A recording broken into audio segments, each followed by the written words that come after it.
what's up, all you burners, stoners, and potheads, and especially all you gardeners out there? This is Mr. Weedman and Big Earl with the Grow Hour. Big Earl, my brother, how the hell are you? What's up? I'm doing good, man. How are you doing? I'm good. You want to know why? Yeah, why? Because you came into town yesterday and bought me some new flavors. I'm about to smoke one of them right now. But before we get started, we got a new friend on, Marty from SoFem. SoFem, how you doing, brother? I'm all right, man. I'm all right. I'm glad to have you on the show. We're all going to get baked right now. Since you're our guest, why don't you tell everybody out there what you're smoking on? Let's see. I got a little bit of this rainbow runts. Let's see if I can get it. Where's my camera? Oh, there it is. Oh, yeah, I saw it yellow. Yeah. Almost. That's a little bit of this rainbow runts. Probably sugar wax or live resin. Whatever. It's super delicious. It sounds delicious. I wish I had smell-o-vision on this show. It'd be great. I didn't expect it to be this delicious. I figured it was just going to taste like most of the live resin does, and the smell is like it smells like candy. So I love a good torch on the show. This is the second torch we've had on a show. It's great. I love it.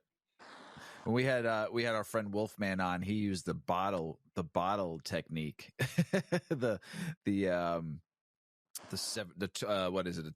2 liter bottle technique with the cigarette. Yeah, that's how he does his.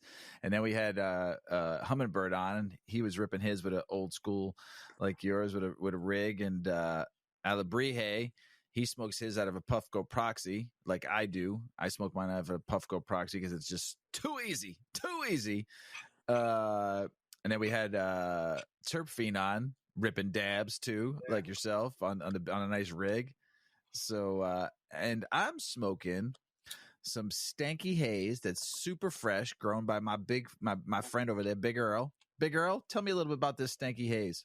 So the stanky haze is pretty much done. We did a whole line with her, and I really love the F1. I took it to F2, and I liked my F1 huntings better, so I thought, oh, maybe I just won't generation this out anymore.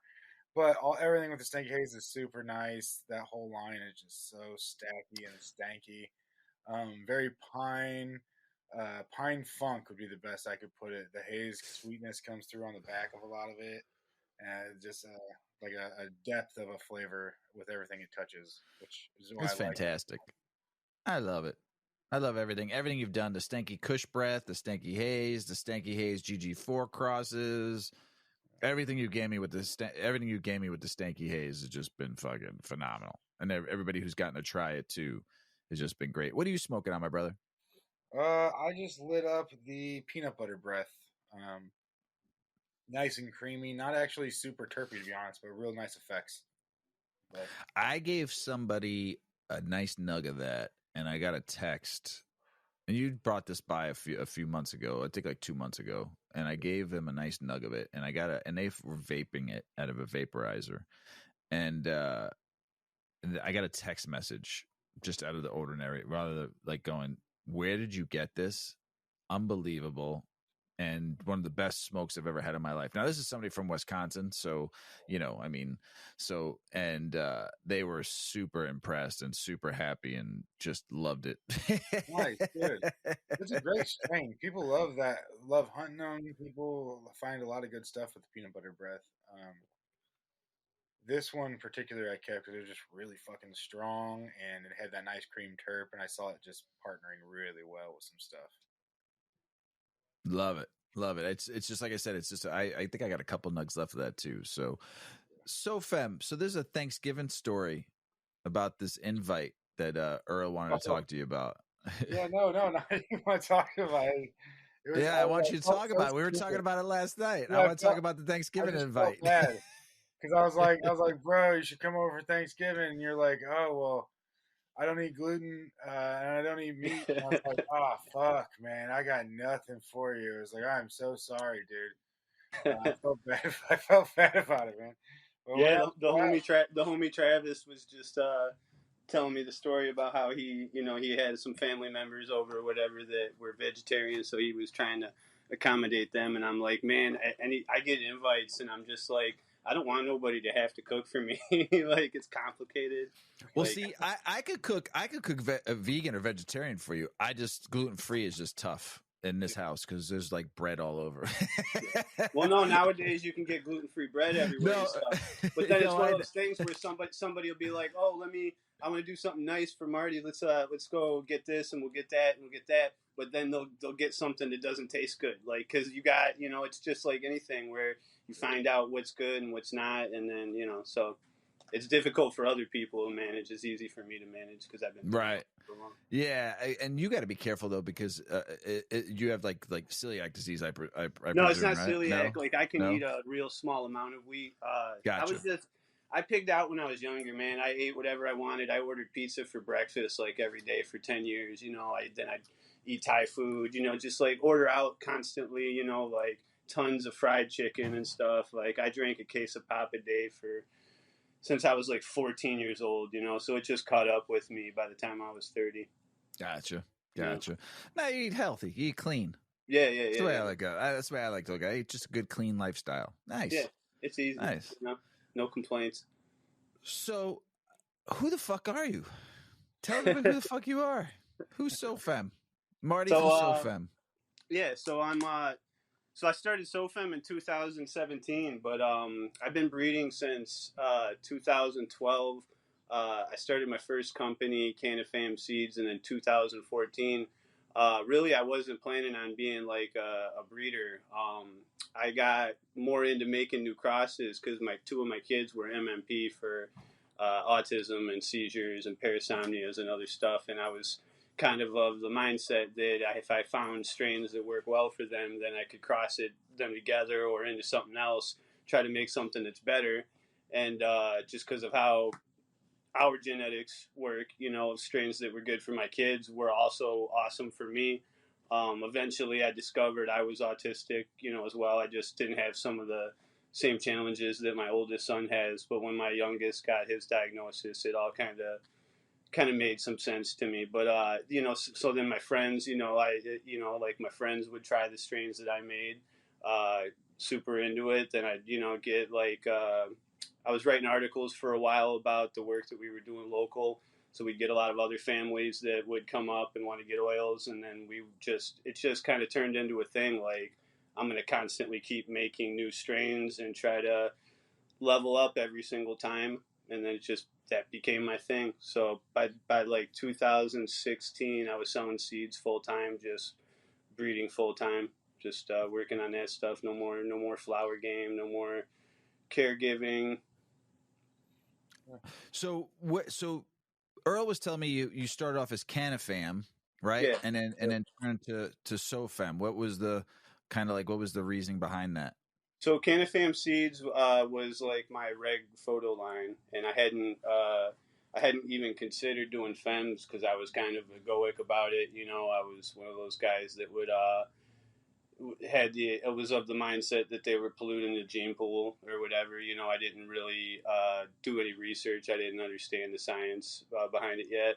But then when I went to sell seeds full time, when we had moved up north with the kids, I had to have fems. So I started the small seed bank. That's when I started my seed bank, the Unofficial Good Guys. And then what I did was I found these guys. They had a lot of rep in the community. They seemed like good guys. They had a menu with about 30 feminized photo period strains on it. Did a big trade with them, my packs for their packs. Sold their packs for about 4 or 5 months, and then we started getting the emails and the messages back, just complaint after complaint, talking about males, not intersex traits, straight up males.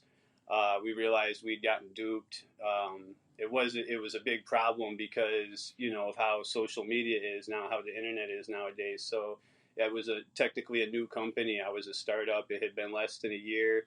We were getting blasted on Reddit. So all I could do was like damage control, and it was super stressful. And I was like, why did I even do this? I'm like, I make seeds. I'm a breeder. I could have just made the fems myself. I could have, gotten the best cuts that I could find, worked, my strains into them. Like, it would have been easy. And I'm like, why didn't I do that? So it was one of those, like, where I can't fucking time travel. So I have to just work twice as hard to fix the fuck up. So I started. I did a hunt with about 900 seeds it was the end of 2016, I think. I did a big hunt with about 900 seeds up north. Got all the moms that I wanted to use. Did all the first crosses. Got into autos. I saw where the market was going with autos back then too. So I did a couple tents. Did some hunts with some autos. Found autos that I liked. Made my first stock, which was the Blood Lemon Skunk, and then worked that into other autos. So I did all that between 2016 and like 2018. Came out with my first couple of lines, and then I was trying to think of what to name the company, and I was sitting there eating ice cream, because I got to eat plant based, so I was eating that So Delicious brand. Oh yeah, I like that brand. That's a good brand. And it's really good, Yeah. But that's how I came up with SoFem. Is I was sitting there looking at it, and I said, there we go. There you go. I like that. So I wanted to have a separate company for my feminized stuff, so that people wouldn't breed with the photo femmes, and would understand that if they wanted to work with my gear, it still happens. People still do it, but at least people that know better would see. Okay, this is his femme stuff. He's got regs. It's under a different brand. Let's get those. Nice. So the rebranding works, right? Yeah. Sometimes you got to take a step back and look at things and go, okay, got to move a little bit of a different direction here. And you rebranded successfully. I like the name, and look at where you got it from. Eating some fucking ice cream, probably stoned. It was great. Well, SoFem was supposed to be like the sister company, and that was Big Brother, and then she became like the hot sister, and everybody forgot about the brother. So we've had a lot of people on, and 3-4 years ago, it was probably the same thing, hearing about autos back then, and then auto femmes and stuff like that. But we've had a lot of people on that are doing feminized seeds now, and auto femmes, and right, Big Earl, and I say it because for just a home grower like myself, I have a small tent. I have a 2x4x5 tent. And I'm going to use Big Earl as an example here, Earl, and I love you. You know that you're fucking a bro for life. Oh, yeah. But 5 out of 6, that's hard. 5 out of 6. So he gave me a couple packs of this chilled wine haze. Yeah, Landrace, Lebanese Landrace strain, right? And it's just regs. And so I'm thinking, all right, I planted 3 because it was 3 in a pack. Planted 3, all males. Beautiful. If you were a breeder, Earl, I was shooting him photos and sending them to him, and going, dude, some of these males were beautiful, strong. Like, if you were a breeder, you'd be happy that you got these. If you wanted to like pollen chuck and do some shit, okay, dumped them. Found one seed out of all the blueberry soda that you bought to the house, one seed that might mishap. I'm going to throw it, since these 3 didn't work, and I planted 3 more, right? And the blueberry soda took, and it's flowering. It's fucking, Earl saw the buds yesterday. It's 3 weeks, going into this 4th week of flower. Buds are perfect. Those 3 Lebanese Landrace strains, 2 of them out of the 3 are males. And this female that I got is flowering because I already have the blueberry soda and flower. You see where I'm getting at here? I have a small tent, 2 to 3 plants tops, right? Yeah. The plant looks beautiful. Lebanese Landrace strain I took as a female, gorgeous. Yuki liked the leaves, by the way, too. I trimmed some of the leaves you told me to trim, and Yuki loves them. My dog loves cannabis leaves. And so what I'm trying to get at here is this. You being SoFem and doing female autoflowers is changing the world to a home grower like myself, to where I don't have to think about it. I don't have to think about it. If the genetics are quality and they're great, I haven't grown any packs from you, so we're going to find out more about you here in a little bit. Yeah. I love it. So what makes me happy is that I mean, trust me, I like growing regs. It's fun. It's fun growing 120 days. But now I'm at the point where it's like, now I missed 8 weeks. This was 2 months of finding males. Yeah. And now I'm short. Yeah, granted, I got that blueberry soda that's going to be 1 plant. I'll probably get a couple ounces off that plant. But the point is I went through 2 months of nothing to show for. I should be going into my fourth or fifth week of flower on these Lebanese landrace strains right now. So it's just a bummer because these plants were gorgeous and Earl's genetics is phenomenal. I think I've talked about this a lot to people. It's going to change the game because people are starting to learn. Home growers love to grow. And what you're doing and some of the other folks we've had on the show are going to change the world one seed at a time for people like myself. What's happening now that's really good just all around is the growers are starting to, especially in the community, is growers are starting to realize more that you're supposed to check your plants when you get fems, that you just like you do with you get regs, that there's a slightly higher rate of intersex traits. So just like with regs, you check your plants. So if you pop 5-10 fems, the chances are you're not going to have any with intersex traits because you've only popped 5 to 10 of them. But if you pop a full room, if you pop 40-50 seeds, chances are you're going to have at least one or two that's got some intersex traits. So now instead of everybody fucking up their whole room and getting mad, it's becoming this concept that there's supposed to be a rate of intersex traits, and you got to check your plants. So now we're getting to where people can just you make and use fems without getting into this whole this argument about it. I love it. That's gotten better.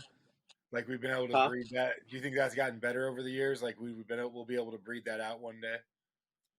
Yeah, well, I think that other breeders that do fems, because a lot of guys are just doing regs and then they just switch over to fems because they learn how to do reversals. But there's still some stuff to learn, and I didn't learn it right away either. I kind of like pieced this in and learned from people as I went. But if somebody uses something that was from like a stress seed, like a rotalization seed, like GG4 or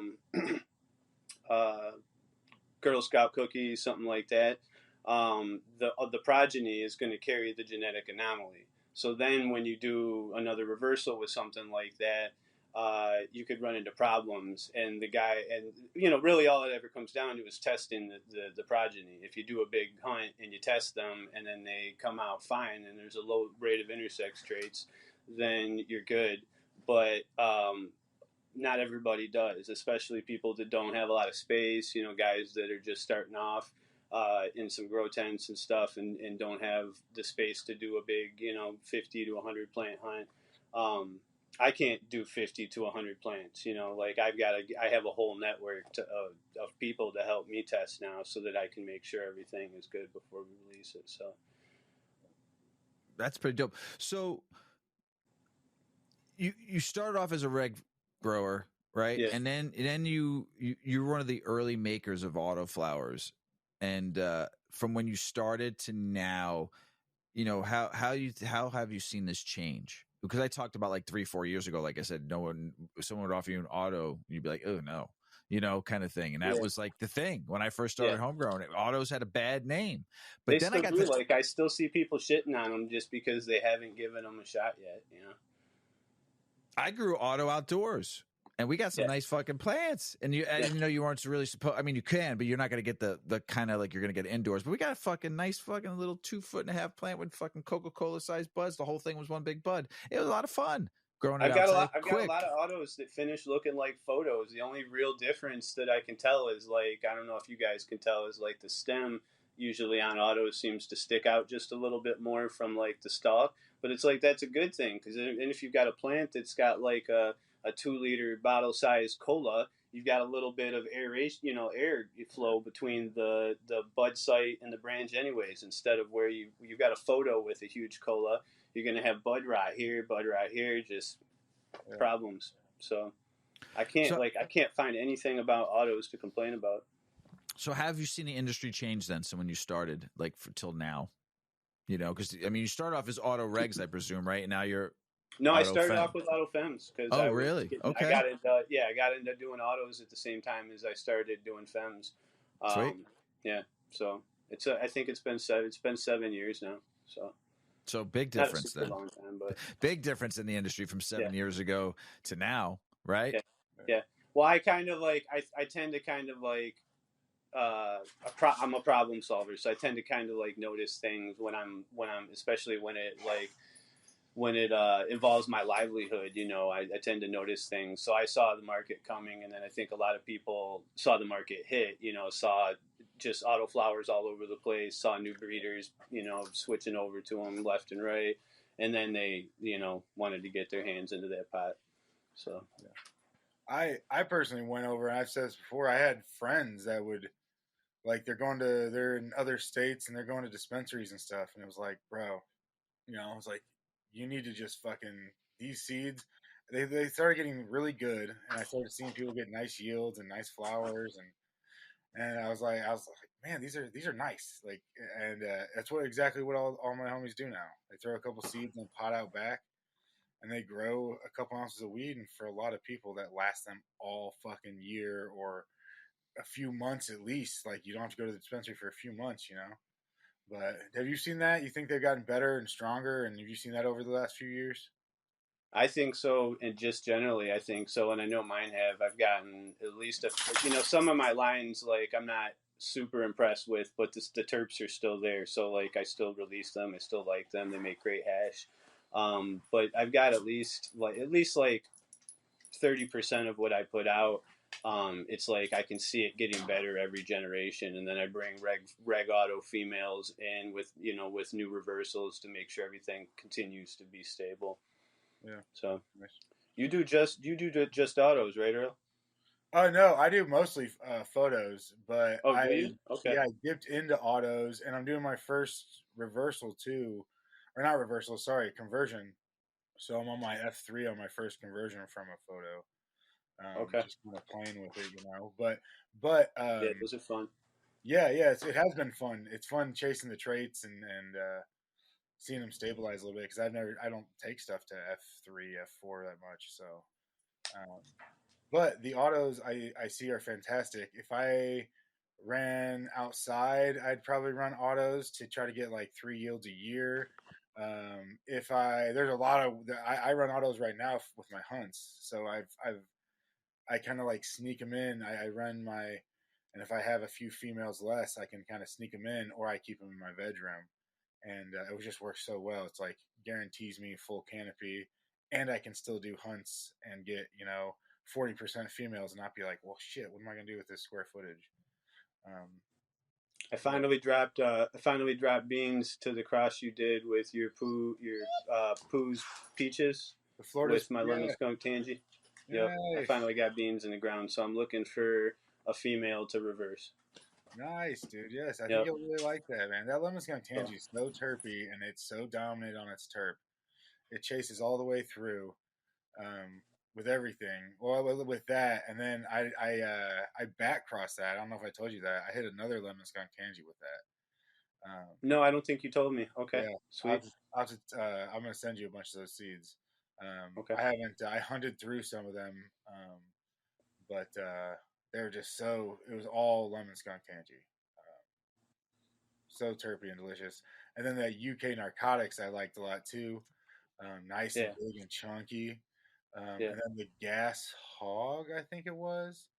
The sour gas. Sour gas, yeah. You did a competition with one, and I like missed it. I was fucking around and I missed it, and but I still grew out the plants. I started it just late, and I was like, well, I'm not gonna not grow these out. Really, really terpy too. Tons of really strong citrus, but having lots of fun with them, dude. And I also threw, I'm not going to remember the name, but I threw some of your Canafam outside super early in the season this year to see what I could push. Just threw it under some plastic, and all the plants out there only got like 1.5 feet tall, but I got some seeds off of them. I'll have to go through them and find. There was at least 1 or 2 Canafams out there. That's what's up. Yeah. Sweet. Yeah. Fuck yeah. Well, what when we talked about, like, what do you think we should talk about? What you brought up vibrations, which I thought was really cool. Seeds and vibrations. And I thought when I started kind of looking into it a little bit, because I was like, well, fuck, I don't know much about that. What did you mean exactly by vibrations? Was it like vibrations in the air, like good vibes? Like, what were you talking about there with everything?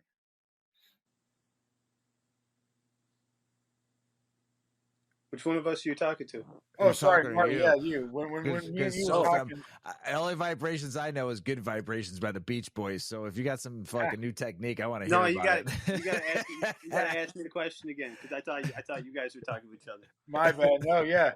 When we brought up before, it was like, hey, what kind of what do you want to talk about? You know, like what should we bring up? You said seeds and vibrations, and I looked into the vibrations a little bit, and Okay. and then I quickly I was like, well, what vibration? I didn't know if you were talking about like good vibes, like hey, like you got good vibes in the room, you're not a piece of shit, or if you're talking like music type vibrations or vibrations in the air or like fans or what you're talking about there, or like negative vibes if you have if vibrations can be negative kind of shit. I don't know, but I thought maybe we should clarify that before we went into vibrations a little bit.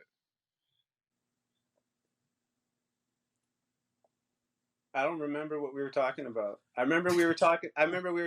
Were we talking about an article? About Were we talking about an article about how they made cannabis grow faster with vibrations? Probably a while ago, and I probably just brought it back up. But it was just Okay. something that I had never really talked about. And when you brought it up, I was like, man, this is pretty fucking interesting. And we looked up a little bit of it, and just we didn't know like how you can use vibrations in the garden or what even that means. Because I kind of assumed that it was sound vibrations, but then I saw some articles and it wasn't talking about that so much, so I remember. Only thing I remember talking to you about the other day was the germination thing about how people will they'll try to germinate in paper towel, and they'll insist that because I have it at least once every couple months. I'll just have somebody that says they got seeds, blah blah blah. They've been growing for 20 years, blah blah blah. They couldn't get any to germinate, so they want more of the seeds, but they insist that the seeds are bad. And I'm like, what germination method did you use? And every single time it's paper towel method. So then I started to.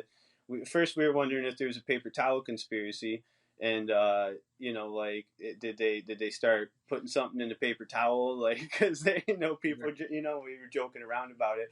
But then in all seriousness, I was thinking, I've been working some of my photo lines since 2012.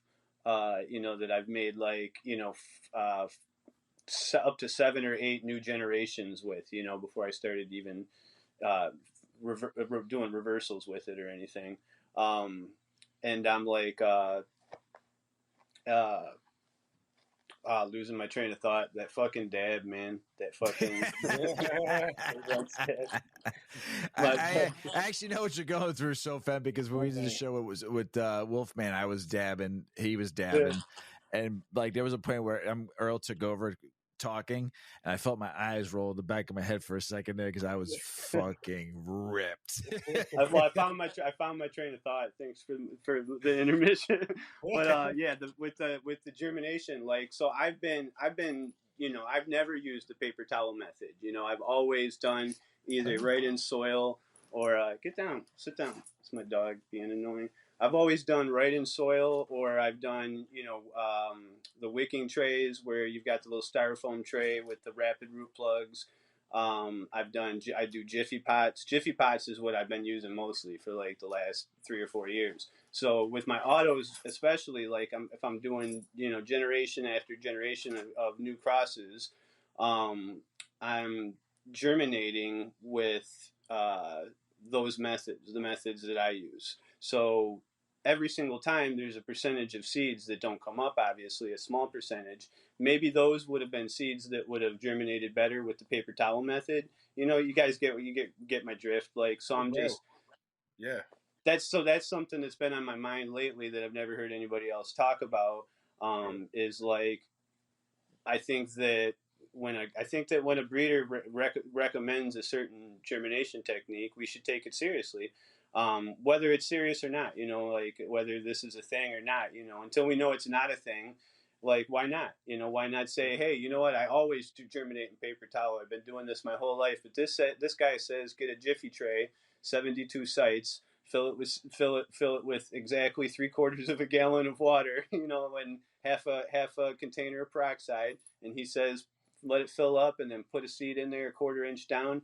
And he gave me these exact instructions. So why not try it out? And then they get 98% germination, and it's like, hey, but if we do the opposite, and then we do paper towel and then we don't get germination, like, why be surprised? Yeah. Well, we And talked about that.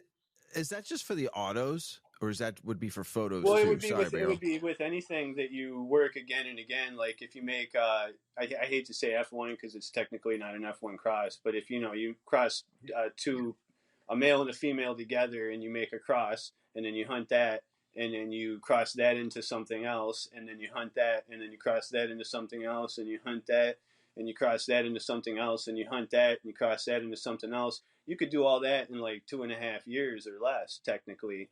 And then there's been so many new generations that they would respond well naturally to the breeding technique that you use to make the seeds that you hunted, to make the new seeds that you hunted, to make the new seeds that you hunted, because you're doing the same thing.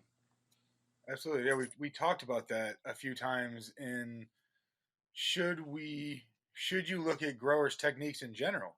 Because like say you grow LED, then you're making your selection based off of a certain spectrum of and wattage and temperature and humidity and seed germination and drying process. So if somebody, I was talking with somebody once and I said, by theory, as long as somebody's making good seeds, whoever has the worst garden would make the strongest plant in this situation. Like if you weren't putting a skill or an eye into it, it's like, hey, if your shit's all over the place and your plants are still not herming and they're still doing great, then they're probably going to do okay in most people's gardens. Yeah. If your garden doesn't change 1 degree, if it doesn't change 1%, if you have everything dialed in perfectly, you might be making some fantastic plants.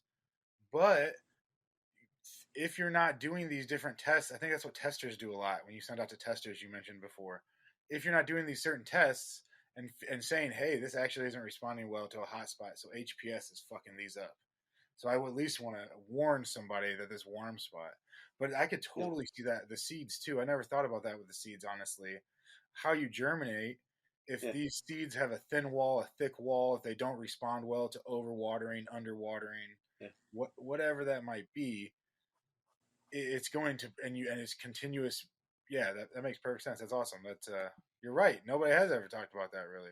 Well, one thing I just thought of with what you just said too is like if you're growing on LEDs, you're going to get more that finished purple than if you're growing under HPS. So a breeder who is growing under LED might be thinking that he's got, like a certain percentage of purples or whatever, and then he crosses into another generation, and he's using the Punnett square, and he thinks he's got this all down. But the guy with growing with HPS is going to have entirely different results, because unless he brings, he could bring in cold temps, would there be variation there too, because the HPS guy can bring in cold temps, you might still get more purples.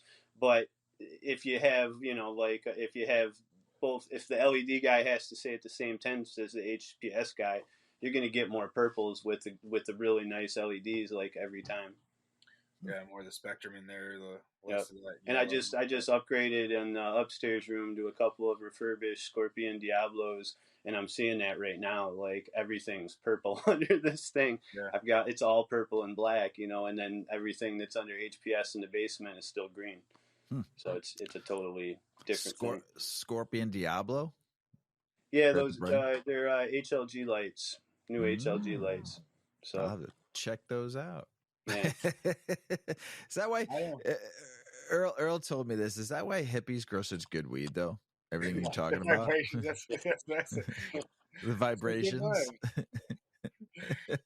One thing that was cool is I was looking this up, right? And I found this article back. I was talking to you about a little bit before the show. This article, it came out in the 70s. It's from University of Western Ontario, and they tested sound, basically, like literal sound. I know that we just talked about this for 1 second earlier, but I just wanted to bring this up because it was fucking cool. And they tested sound and basically found that it can play a role in growing. And they found that at growing 14,000 hertz, almost doubled the growth of, it was a bean plant, doubled the growth of a fucking bean plant, of their controlled no volume, no music bean plant. And it's just so crazy how in tune everything is together, like it's so crazy how much every little thing matters. And that we've been studying this shit since the 70s, and we've never really talked about any kind of growing with. I know people say like the woman who sings to her plants, and I always figured that was CO2, but or the like, hey, play music in your play Mozart, play this, play that. I've heard all kinds of shit, and I've always just kind of been like, okay, but then you see stuff like that, and it's like, well, fuck, or even thinking about the seeds and all that. It's so interconnected and so personal that like having a breeder like you, being able to contact them and being able to get in touch with them all the time, is so vital to like a really fun, successful cannabis experience. So back on the autos, I got off track a little bit there. Can you give us a couple tips or tricks growing those? You've been growing them for a while. People ask questions all the time: size of pots, anything. Inquiring minds want to know. SoFem, what's your secret? So I know not everybody wants to grow big plants. I know some people grow autos specifically because they are smaller and easier to manage, easier to take care of. They don't need to smoke as much, so they don't want to have it all sitting around or whatever. And I get that. So in the same hand that you can use a larger pot to have a bigger auto and to extend the time of vegetative growth so that it gets bigger and produces more. You can still control the size and have a smaller auto by using a smaller pot, by using less hours of light. So there's that side of the coin too. If you want to get the most out of your auto, you're going to want to use a minimum of a 5-gallon bucket, like a paint bucket, like a Homer bucket. You can use like a 10 to 15 gallon pot. They'll stretch out even more. With the majority, they're not, every auto is not going to be exactly the same, but the majority of autos, in every auto strain, it's more about where the taproot goes. If the taproot hits the bottom of the pot or spirals out and starts to hit the sidewalls of the pot, there's going to be a better chance that it's going to start flowering sooner than you want it to. So the bigger the pot, the more soil in it, the more space that those roots have to move around and continue to feed and take in nutrients and water. The bigger the plant's going to get. But if you want to keep it small, you can just start off in a solo cup or something like half-gallon to a gallon size, and it'll be smaller. If you water it less, it'll be smaller because you're going to have some root stress, and you're going to create like a dry pocket or multiple dry pockets where when you water after the soil's been dry, the water tends to just find a way down to the bottom real quick, and then the taproot grows to the bottom. So whereas the other side of that coin is to grow. If you want to get them bigger, make sure you're keeping the pots not entirely dry. Like you don't want to keep them wet, but let them dry out for a couple days till they're like maybe half dry, maybe 40%, and then give them some more food and nutrients. Let the roots continue to stretch out. That's a good tip right there, everybody. Yeah. What do you think about cloth pots with that? Do you think that gives them a little bit more time? So, I haven't experimented a lot with the cloth pots. I used to use those when I was just, like caregiving, just growing flower and stuff back in the day, and I liked them for that. But then I just got back into using plastic pots, and I use those. Black bins they sell at like Home Depot and stuff with the yellow lids, the nice strong ones. I like to use those. I just drill holes in the bottom of them, and then I've got like a 12, 17, whatever, gallon pot. Yeah, so perfect. You run like an organic soil. That's exactly, I don't know if you remember, Mr. Moran, that's exactly how Mike Strait ran it. Who? Mike Straight. Okay. Straight A Genetics. He ran the organic soil. I break down soil in those, and that's so like enticing. But and how many plants do you run in one of those? How many plants do I run? If I do autos, I'll usually plant like 4 or 5 seeds in one of those, just right in the soil. And I don't have a problem. Like, I know some people feel like hot soil burns up their plants, their seedlings when they start from seed, but I don't seem to have any problems. I'll dump like Fox Farm if I'm too lazy or don't have time to mix super soil. I'll just dump Fox Farm, right into the pots, right into the bins, and germinate right in those, and I don't have any problems. And that soil runs hot, but it's good. I mean, I haven't used it in a long time, but when I used it, I always got a good grow out of it. When I first started home growing, fungus gnats are the only problem with the Fox Farm Ocean Forest. Yeah, that's true. Yeah. They make a lot of good stuff. I like all of Fox Farm stuff. I think Aurora is also part of that, and all their stuff's really nice too. I don't know if you ever used any of their terp teas or anything, but it's all really, really nice. I've used their nitrogen.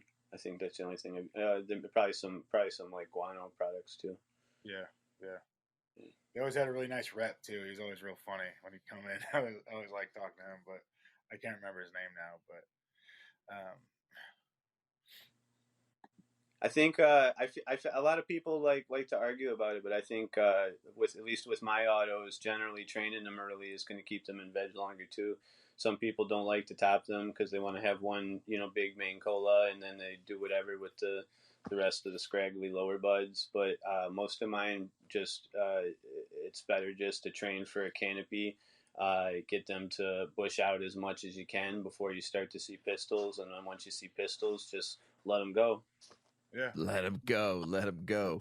So selling seeds, Earl's told me he's seen you at a lot of places, auctions, a lot of trades. And he said you guys all went to Hash Bash together, which I need to get out there one day and show up. It's just cold, man. You need to do it like when it's a little warmer.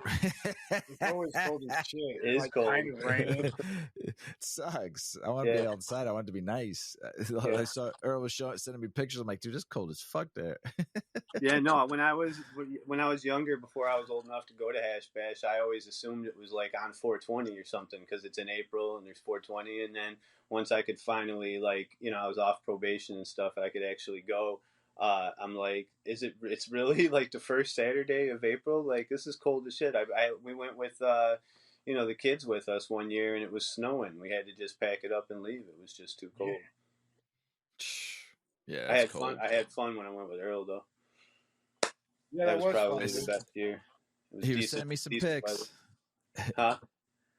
I said he was sending me lots of pics. So, So he's like, he was telling me, we were talking last night. He was saying that he sees you at a lot of places, and you're at auctions all the time, lots of trades and stuff like that, and selling autos or versus selling regs. But what you're doing now, I mean, you got to work it, right? Is that why you go to all those? I do events mostly because that's how I get myself out for road trips and stuff. Like, I'm always working. Like, when I don't, I got split custody of my kids. So, I've got a lot of, I've got like 10 days in a row every, couple weeks of time that I can just work and get as much as I can done. So like, if I book an expo in Ohio, I know I'll make a couple grand at the expo. So that'll cover getting a rental car, the time I'm taking away to travel, getting food, hotels, stuff like that. And then I make some money. But I also get out, like I'm behind my booth, so like I'm extroverted when it's my booth. When I'm walking around the event, I don't have the energy to talk to people much. But like behind my booth, like it's my party. Like, so I have a good time. It's fun. I get my packs in the hands of like new customers. I can pass out freebies and stuff too to people. The people that don't intend to buy anything. They get a freebie pack. At some point they're going to try it out or give it to someone else or whatever. So it's fun. And then I get to go out that night, wherever I'm at. If I'm in Cincinnati, then I get to pick a spot, go check out someplace new, then hop around to somewhere else. Then the next day, if it's a Sunday and the event gets out early, then we get to go check out the shopping, just go check out the parks. see if there's a disc golf course or something. Yeah, my man. Yeah, Let's go. That's the real shit, is like being able to, like, I can go to an event in Virginia, and then I can look up on the app and see what courses are there, like within like 20 minutes of the expressway on the way down to Virginia. You know, like, not just in Virginia, I can probably check out some other shit. You know, right? Yeah. But it's cool. It gets me out. It gets me. Sometimes like almost every time I vend an event, I make a friend either from the people that are like next door to us, or somebody that was just walking around, and we got to talking for a little bit. There's making new connections that sometimes put money in my pocket. Sometimes I'm just meeting new people to fuck with. Love it. Yeah, love it. Good stuff. But we went to Hash Bash just to fuck around. We got to go, just get wasted, get blazed, Yeah, that's what we did. Ain't nothing wrong with that. Yeah, I'd never been before. It was really cool. There's like 2 different hash bashes, which I knew about, but I don't know if I knew the extent of the separation of them. We should have did the hotel event. I was being a penny pincher. Me too. Why it was like $50. I'm not trying to put any shit out there. It was expensive. It was more expensive than I thought it would be to get in, dude.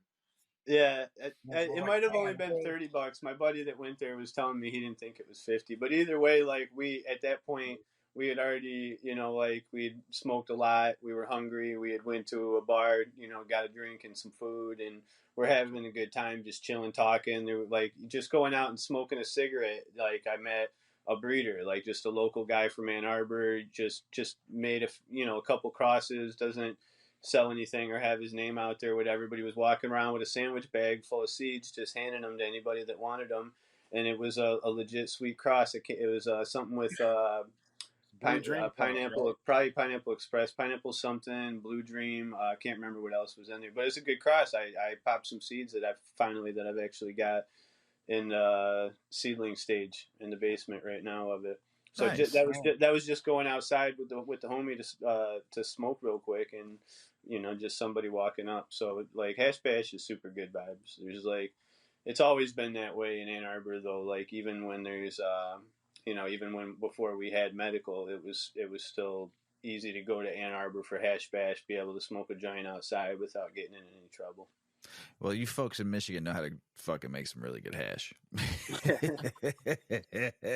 Yeah. You folks in the Minton, boy, I tell you, I've got some really good hash out of fucking Minton. My brother does hash, and he's got a press and does the rosin. I've got some. I got some of my GM Oreos hash rosin right now, so it's like super awesome. But we waited too long to press it, so it tastes like absolute shit. It tastes like the way hash smokes. I'm like, so I'll take a fat dab of it, but then I got to take a dab of something that like tastes good afterwards, just to get the candy back in my mouth. Yep, I gotcha. Do you? Is it cool if we go over the colloidal silver technique that you use? Because I feel like there's almost everyone I talk to uses STS. And so it would be cool to hear the colloidal silver, and so people can compare it a little bit. Because I've never used that. I'll tell my story about it because it was not successful. I tried to make colloidal silver. I never tried to spray it. I tried to make it, and I got like a battery and hooked it up to these little pieces of silver wire and put it in some fucking distilled water. I couldn't get my parts per million high enough to what the little book said I needed them to be. And then I got lazy. I was like, well, I'm going to be lazy about it. But I would love to hear, because when I talked to you before, you made it seem like it was maybe a little bit more of a gentle application than STS or something. I mean, hopefully I'm not speaking wrong, but. No, you're good. There's not a lot of science really to the reason I switched over to colloidal silver. So I was using STS, but I'm a creature of habit. Like, once I find a safe whatever, to use, then that's what I just go with. I'll just buy the same thing over and over again. It takes something happening to get me to switch to something else. So I was using the Terracea's Mist. I was getting it mostly from Amazon because it was just easy. It was a better deal than anywhere else, and then right to my house. And then for probably maybe at least three and a half years, I'm using the same product. No issues. Every time I do a reversal, exact same thing. Spray for, wait until all the autos are like 2 weeks into flower so I can see which ones are worthy of a reversal. Start hitting them right at the 2 week point so that like 3 weeks into spraying them, I've already got, male flowers forming everywhere coming out of the bud sites. And I'm good to go. Because if you wait too long, then it's harder to get the reversal going, and if anything, you just get stamens.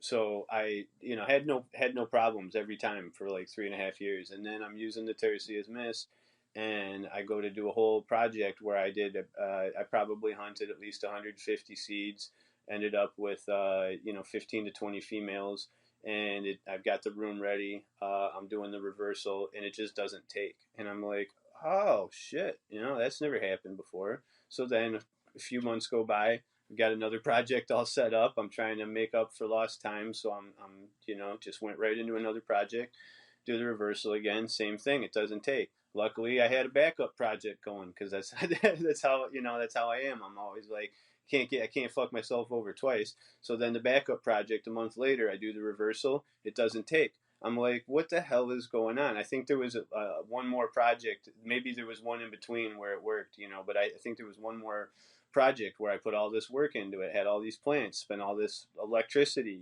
just all this time, and it didn't reverse. And I figured it all out. I'm like, I didn't do anything wrong. I did the same thing I'm always doing.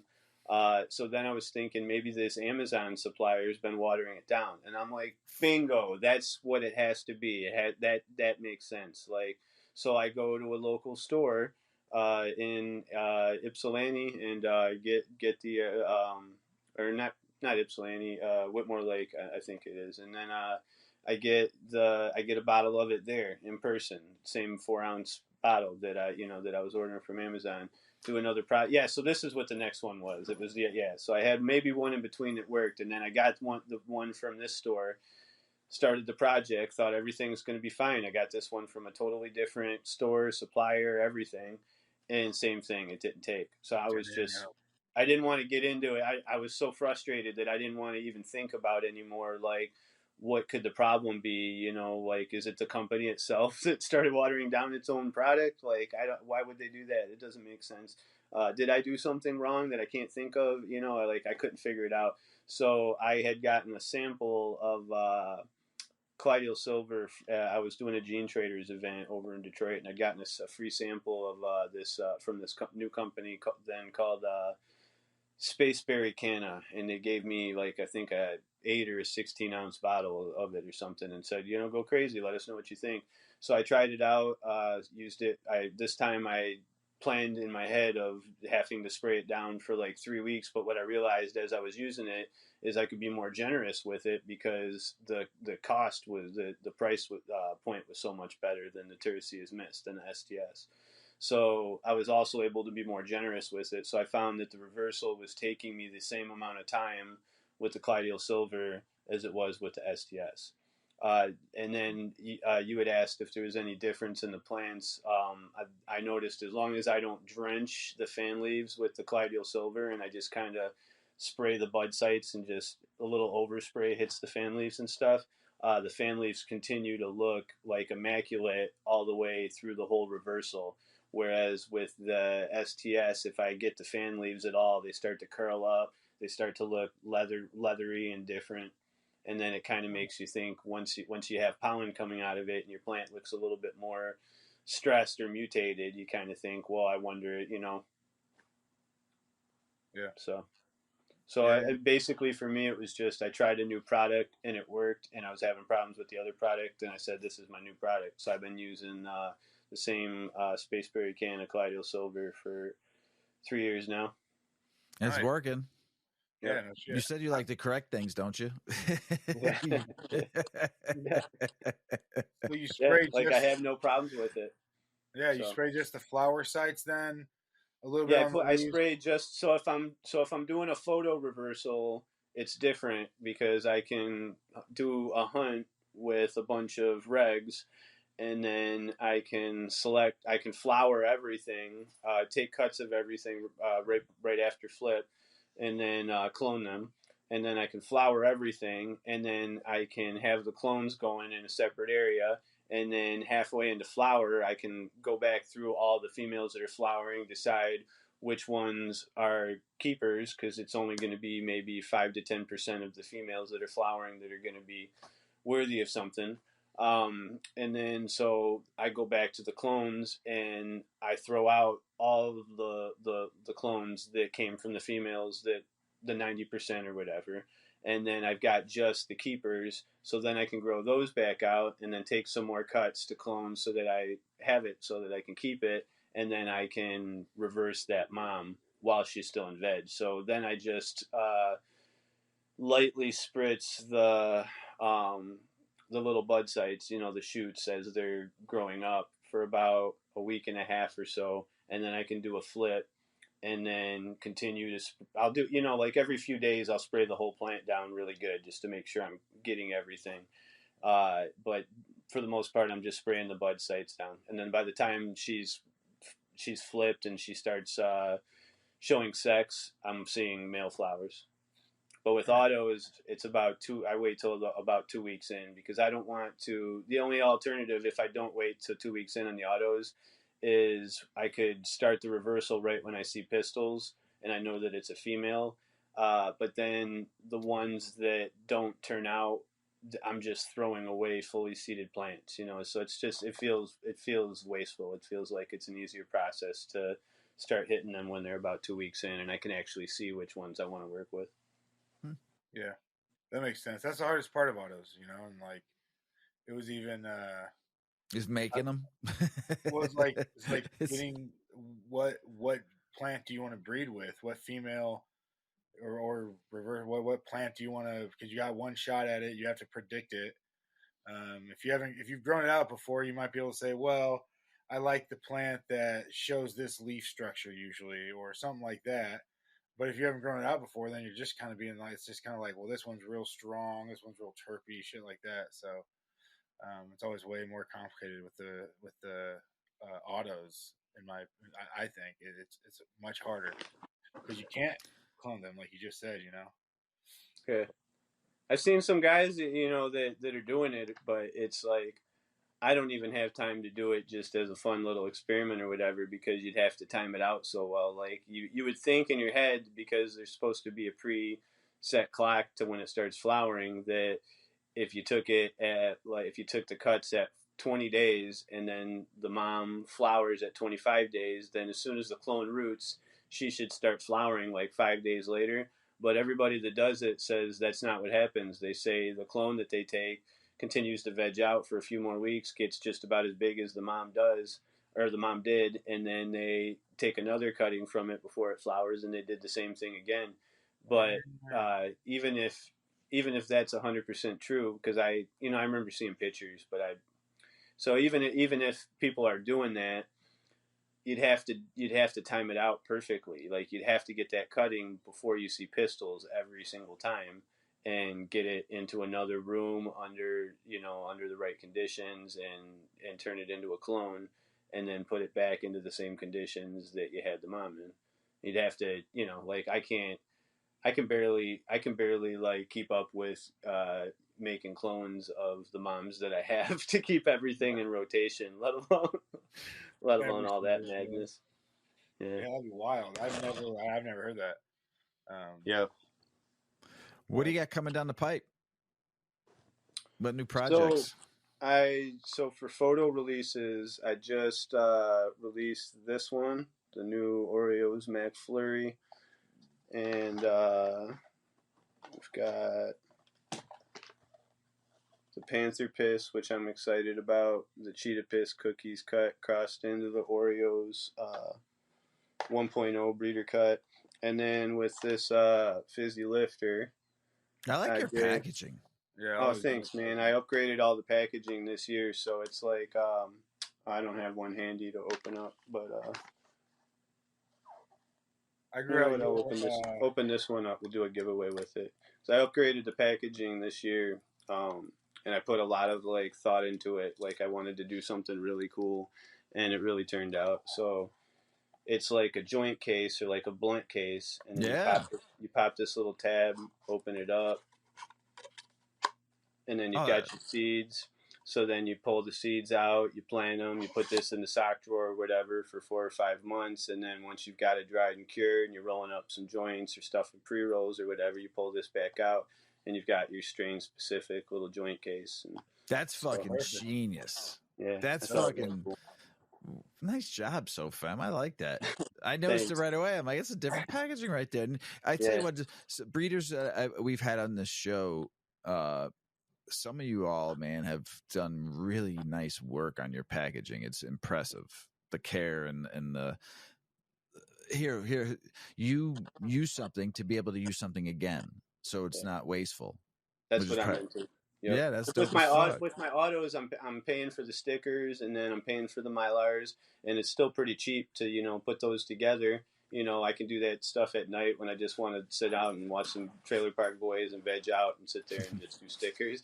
But it's like, it's just wasteful. It's all getting thrown away, So I'm like, with this, the only part I couldn't manage was the sticker, the cost of the stickers, and then keeping up with getting the stickers and time and stuff was too much. So I'm like, you know what? I looked into what I would need to make my own, and I got the printer, and I got the Cricut Explorer 3. So now I'm like a crafter in my living room, and I'm just every night when I've got the TV on, just like tuning into some bullshit just to have in the background or whatever. I'm just running my own stickers, page after page, sheet after sheet, doing my own packs, and I'm into it. Like it's a good life. Fucking tell me about it. Yeah. Like I said, I like the packaging. Plug away. Where can we find you at? Where can people find you? You got a website? You're on social media? What's up? Yeah, so you can find me a lot of places on social media. There's a couple of Instagrams. One of them is disabled right now. The last guy from India that I had that could get my accounts back for me is not. I think he lost his connect at Facebook or whatever. So right now I've got the at SoFem Genetics, and then there's an at SoFem Genetics _official Instagram. I'd follow me on both of those because you know how Instagram is. You could just wake up and it's gone, and sometimes you can't get it back. On Facebook, I've got a couple of accounts. There's SoFem Genetics, where it'll say my name, Martin West. There's a little picture of a Lego guy on there as the profile pic, and then SoFem the Commander. You can find me on there. We have a Facebook group. It's really cool. We do a lot of auctions in the group too. A lot of first claims where you can get gear from us and all kinds of other breeders. Where the auctions start off at half price, and if they don't get any bids, they go right to first claim. So it's an easy way to score some deals. That's called if you search bar type SoFem official home group, it should pop up. If you need a link to it, just find me, on social media, ask me for it. My website, my seed bank site is theunofficialgoodguys.com. If you type in SoFemGenetics.com, it'll get you there too. We're also carried by a handful of seed banks. If you're in the U.S., Multiverse carries us. I should have wrote this down. I can't think of the other guys. Multiverse carries us. If you're in Minnesota, Soda Bean Company carries us. Who's really actually? If you Google SoFem Genetics, actually you get a couple of pages of different seed banks to carry us. So that's the best way to find out. What about internationally? You know anybody internationally? So for Australia, Oswald on Instagram. I think it's Oswald or Australia or _Australia. You can get packs from him. We did a lot of business in Australia for a few years, and then in 2021 they had a lot of bad luck with the feds over there. So for Australians, usually I say just order direct from us. I've never had any international package, first class international packages seized other than Trinidad and Tobago's, because their customs there's just insanely corrupt. They go through everything. But and most of the time there's not even a customs issue, it just disappears. But I've never had any problem with Australia, with New Zealand, most of Europe, it easy. So if you're international, ordering direct is easy. If you hit the website, it won't until we have a regular payment processor on the site. It only takes U.S. orders, but you just send us an email and we'll work with you. Sweet. I love it. You said something real quick before we say goodbye. Social media. So many breeders and growers, and even myself, have lost accounts. Here's the crazy thing. Why do we still use these fucking social media platforms if they don't like us? We have to. I know. I have to. I know. Yeah, I mean, I don't use my personal accounts much at all anymore. I'm just over it. I have to use my business accounts because you can't get people off of social media. Like, no, I know. Yeah, they're just on it all day. They're accustomed to it. They scroll. They talk to their friends. They use the phone feature and Messenger. Like Facebook, came out with so many. They came out with a feature for everything. People get their news from Facebook, which is ridiculous. So they're just on it all day anyway. They came out with that cookies app, the social, club or whatever. We were waiting for that for a couple of years. We knew about it, just waiting for it to come out, and then it just randomly came out one day. And we thought, sweet, here it is. Let's make an account. And tried using it for like over a month. Didn't have a single actual message on it other than some scammers trying to sell me pounds of alleged shipped, flour. So. Yeah, I know. I get frustrated with in hearing when I mean, like I said, I lost my main account and had to start all over, and hearing it from, guys like Terp, yourself, so many. I mean, I can name so many, that we've talked to, and we just keep on like going back to them like suckers. It just drives me nuts. Well, you can get your Instagram accounts back now. You just have to pay for them, so it's like a racket.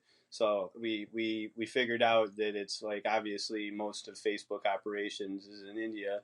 So there's people that are like, they're just hustling, so they're like, well, hey, we can turn accounts back on. I don't know if they can turn them off, but they can turn them back on. So they'll send you a message. If you put in your profile on your new account, lost my other account at 8K or whatever, these guys like sit there and they go through accounts looking for that kind of stuff in people's profiles, and then they send you a message saying, hey, I can get your account back for $300 or $500 or hold on, sorry, that was my battery going low. They'll be like, I can get your account back for $300. You don't have to send me any money until I get your account back. Well, that's hard deal to turn down. So I've been trying to get my account back for like 8 months. And I said, you know what? If you can get it back, yeah, I'll give you $500. The next morning, my account was back up. I'm like, no joke. I'm calling all the homies. I'm like, bro, I had almost lost my farm this last summer over losing that account, like right when spring started, and that was my whole customer base on Instagram. Like all the money I was counting on just vanished into thin air. So then I just wake up the next day and get this account back, and all I had to do was send this guy some money, just cash app him some Bitcoin. So, and then we figured out the Facebook problem by, it's not going to work for everybody, but as far as like breeders and vendors and shit, we can just sponsor other groups, so I sponsor a lot of like, groups that have up to 5,000 or 10,000 members or more. So if I lose an account on Facebook, when I make a new one, I can go into my groups and say, hey, please shout me out, and everybody, follow the new account. And then you can get, you're not going to get all your following back overnight, but at least it's a big boost to help get you back in front of all the people that you're used to being in front of. Right. Yeah. I know, but it sucks. You're right. It sucks. It sucks. I know, it sucks. Terrible. Trust me, I get aggravated every time I go on it because I just look at that number and I'm so shadow banned too. It's like it's not even fucking funny. It's just garbage. Yeah. So I always say to myself, I'm like, we should just, there's a lot of us out there should just be like, see ya. Yeah. I mean, watch what they do. The stress equivalent of like losing an Instagram at like 8,000 followers is like a house fire. Like it's like having something just disintegrate right in front of you. It took me 3 years to get to 5,000 people. Yeah. And when I lost that, I was like, whoa. And those were real people. Those weren't just like fucking a bunch of, those were like people that like had relationships with and talked to people all the time and like DMs, and it was a pretty big deal for me. Remember Earl? I was fucking crying, man. But man, we appreciate you being on the show, brother. We really do. I appreciate you having me, man. It was good to meet you. Yeah, thanks for getting stoned with us and lighting a torch up on screen. I love it. I love it. Big Earl, man, I tell you what, brother, what's the thing you gotta do when you're growing autos? We gotta, I think Marty will attest this too. Extra cow mag, triple, quadruple, everything. It doesn't matter what kind of pot, what kind of plant. Cow mag. Hey, everybody out there, we love you. Don't forget the cow mag. Peace! Check out our cannabis lifestyle brand online at 8decades.com. Our custom smokes and accessories are perfect for your coffee table, bedroom nightstand, or kitchen counter. They're designed for you to show them off. The Canna community is also loving our hemp and cotton blend t-shirts, sweatshirts, scarves, and hats, finished off with our 8 Decades logo. We've got some awesome, long-lasting goods that will be your favorite for years to come. 8 Decades, because a 9th decade of cannabis prohibition isn't acceptable.